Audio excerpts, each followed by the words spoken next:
First, I contrast commitment with loyalty. And we're not looking anymore for loyalty. Loyalty was an old contract that said, if I don't rock the apple cart, if I do what I'm told, and if I suppress myself accordingly, I will, in exchange, be eligible for a promised future that the organization will give me. Well, at this point in time, in this economic climate, this is not a possibility. It's not a promise that can be given to anyone with integrity. So what we're talking about is moving from a loyalty in exchange for a promised future to commitment in exchange for the ability to build one's capabilities. So when we speak of commitment, it means that I'm a business of one, and I'm working, let's say, for you. I don't consider myself to be your employee without seeing that I am myself a business of one, that the new contract is one based on commitment. I will commit to create value in the enterprise in exchange for the ability to develop capabilities for myself, because the only thing I'll ever own that will create security for myself and my family are my capabilities. So as a business of one, I commit. I can't be loyal as a business of one because it means that I suppress my own interest in exchange for some deferred benefit that comes later. How does that relate to values?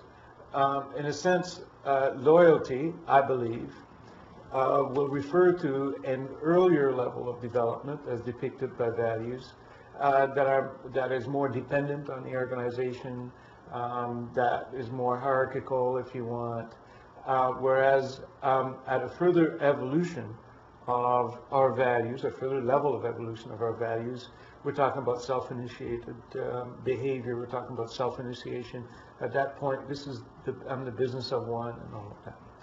What's very interesting about this in terms of implications on values is that many people will say, when you move to self-initiation, does that mean that the organization becomes less interdependent? Because what we have now is a group of self-initiated people, self-initiated entities interacting with one another.